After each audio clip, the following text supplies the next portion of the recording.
being born in a middle class or a lower middle class is a big bonus. ಯಾಕೆ bonus? ಯಾಕೆ ರಾಜ bonus?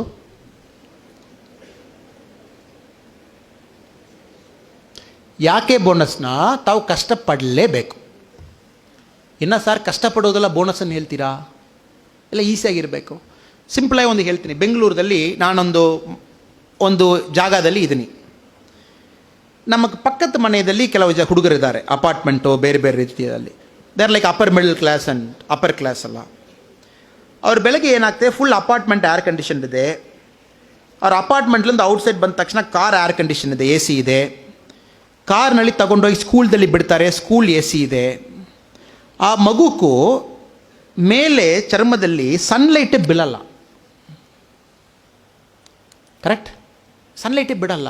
Because sunlight ಮೇಲೆ ಬೀಳಲಿಕ್ಕೆ ನಾವು ಬಿಡಲ್ಲ. ಸ್ಕೂಲ್ದಲ್ಲಿ ನಾವು application form fill ಮಾಡುವಾಗಲೇ ಹೇಳ್ತೀವಿ, ಎಷ್ಟು ಸರ್ ಫೀಸನು? ಅವ್ನು ಫೀಸ್ ಒಂದು 6 ಲಕ್ಷ ಹೇಳಿದಾವೆ, ನಮಗೊಂದು ಸಮಾಧಾನ. ಅಪ್ಪ 6 ಲಕ್ಷ ಹೇಳ್ತಾರೆ, ಭಾಳ ಸಂತೋಷ, ಒಳ್ಳೆ ಸ್ಕೂಲ್ ಇರಬೇಕು. ಕರೆಕ್ಟ್? ಆಮೇಲೆ ನೆಕ್ಸ್ಟ್, ಸರ್ ಸ್ಕೂಲ್ನಲ್ಲಿ ಎ ಸಿ ಇದೆ ಸರ್? ಎಲ್ಲ ಎ ಸಿ ಇದೆ, ಬಸ್ನಲ್ಲಿ ಎ ಸಿ ಇದೆ, ವ್ಯಾನ್ನಲ್ಲಿ ಎ ಸಿ ಇದೆ, ಕ್ಲಾಸ್ ರೂಮಲ್ಲಿ ಎ ಸಿ ಇದೆ. ಇತ್ತೀಚೆಗೆ ಒಂದು ಸ್ಕೂಲ್ ನೋಡಿದ್ದೀನಿ, ಟಾಯ್ಲೆಟು ಏರ್ ಕಂಡೀಷನ್ ಮಾಡಿದ್ದೀವಿ. ಯಾಕೆನಾ ಗೇಮ್ ಚೇಂಜರ್ನ ಹೇಳ್ತಾರೆ. ನಾವು ಮಾತಾಡುವ ಗೇಮ್ ಚೇಂಜರ್ ಬೇರೆ, ಅವರು ಮಾತಾಡೋ ಗೇಮ್ ಚೇಂಜರ್ ನನ್ನಲ್ಲಿ ಇಷ್ಟು ಫೆಸಿಲಿಟಿ ಇದೆ. ಸೊ ಆ ಮಗು ನಾಳೆ ಇದೆಲ್ಲ ಓದಿಕೊಂಡು ಬೀದಿದಲ್ಲಿ ಬಂದು ಒಂದು ನಾಯಿ ಫೇಸ್ ಮಾಡಲಿಕ್ಕಾಗಲ್ಲ. ಇದರ ರಿಮೈನಿಂಗ್ಲೇ ಬಿಡೋಣ, ರಿಮೈನಿಂಗ್ ಡಾಕ್ಟರ್ ಆಗಿ ಇಂಜಿನಿಯರ್ ಆಗಿ ಬೇಡ. ಒಂದು ನಾಯಿ ಫೇಸ್ ಮಾಡಲಿಕ್ಕಾಗಲ್ಲ. ನಾಯಿ ಫೇಸ್ ಮಾಡೋದು ಕಷ್ಟ ಬ್ರದರ್. ಒಂದು ಬೀದಿದಲ್ಲಿ ನಾಯಿ ಫೇಸ್ ಮಾಡೋದು ಕಷ್ಟ.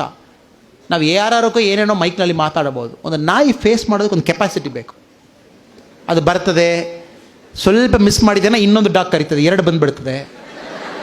ಆಮೇಲೆ ಅಟ್ಯಾಕ್ ಮಾಡಲಿಕ್ಕೆ ಸೈಡ್ಲಿಂದ ಒಂದು 2 ಬರ್ತದೆ, ಎಲ್ಲಿನ ನಾಳೆ ಇರ್ತದೆ, ಅದು ನಿಮಗೆ ಗುರ್ರು ನೋಡ್ತದೆ. ಕರೆಕ್ಟ್? ಇಲ್ಲಿ 2 ಪ್ರಾಬ್ಲಮ್. ನೀವು ಫಸ್ಟಾ, ನಾಯಿ ಫಸ್ಟಾ? ಯಾರು ಫಸ್ಟ್ ಅವ್ರು ಎಸ್ಕೇಪ್. ಅದು ಇದೆ, ನೀವಿದೆ, 2 ಜನ. ಇದು ಯಾವ ಶಾಲೆಯಲ್ಲಿ ನಿಮಗೆ ನಾನು ಕಲಿಬೋದು? ಇದು ವ್ಯಾರ್ can I teach you how to face a dog? ಇದು ನೀವು ಲೈಫ್ನಲ್ಲಿ ಕಷ್ಟಪಟ್ಟು ಬಂದಿದ್ದೀರಲ್ವಾ, ಅದರಲ್ಲಿ ಮಾತ್ರ ಕಲಿತೀರಾ. ಯಾವ ನಾಯಿ ಜಾಸ್ತಿ ಬಗಳ್ತದೆ ಆ ನಾಯಿಗೆ ಕೆಪಾಸಿಟಿ ಇಲ್ಲ. ಬಗಳುವ ನಾಯಿ ಯಾವಾಗಲೂ ಕಚ್ಚಲ್ಲ ಅಂತ ಹೇಳ್ತಾರೆ. ಕರೆಕ್ಟ್? ಸೈಲೆಂಟಾಗಿರುವ ನಾಯಿಯ ಬಂದು ಸೈಡ್ನಲ್ಲಿ ಬಂದು ಕಚ್ಚಿಬಿಟ್ಟು ಹೋಗಿಬಿಡ್ತದೆ. ಸೊ ಯಾವ ನಾಯಿ ಜಾಸ್ತಿ ಬಗಳ್ತಾರ ಧೈರ್ಯವಾಗಿ ನಾಯಿ ಪಕ್ಕ ಹೋಗ್ತೀರಾ. ನಾಯಿಗೆ ಭಯ, ಅಯ್ಯಯ್ಯೋ ಇವ ಹೊಡೆದು ಬಿಡ್ತಾನಪ್ಪ ಅನ್ನೋ ಎಸ್ಕೇಪ್ ಆಗಿ ಓಡೋಗಿಬಿಡ್ತದೆ. This is teaching of life.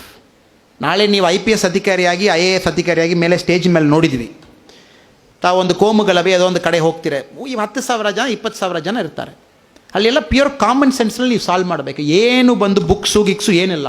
ಅಲ್ಲಿ ಓದ್ಬಿಟ್ಟು ಅಯ್ಯೋ 10,000 ಜನ ಕ್ರೌಡ್ ಇದ್ದೀರಾ, ಎಲ್ಲರೂ ಅದೇ ಥರ ಅಟೆನ್ಷನ್ನಲ್ಲಿ ಇರಬೇಕು. ಬುಕ್ಕು ಸ್ವಲ್ಪ ಓಪನ್ ಮಾಡಿ ಪೇಜ್ ನಂಬರ್ 3 ಓದಿಬಿಡ್ತೀನಿ. ಸ್ವಲ್ಪ ನನಗೆ ಕನ್ಫ್ಯೂಷನ್ ಆಯಿತು. ಬಿಕಾಸ್ ನನಗೆ ಅವ್ರ ಅಕಾಡೆಮಿದಲ್ಲಿ ಹೇಳಿಕೊಟ್ಟಿದ್ದು 1,000 ಜನ ಫೇಸ್ ಮಾಡಲಿಕ್ಕೆ ಹೇಳಿದ್ದಾರೆ, 10,000 ಜನ ಇದ್ದೀರಾ. ಕ್ಯಾನ್ ಐ ರಿಹರ್ಸ್ ಒಂದು ಸರಿ ನಾನು ರಿವೈಸ್ ಮಾಡಿ ಬರ್ಬೋದಾ? ಏನು ಮಾಡಲಿಕ್ಕಿಲ್ಲ. You have to go there and make a dish. ಇದೆಲ್ಲ ಬಂದು ಬ್ರದರ್ ಯಾವ ಶಾಲೆಯಲ್ಲಿ ಟೀಚ್ ಮಾಡಲಿಕ್ಕಾಗಲ್ಲ. All this is thought by life.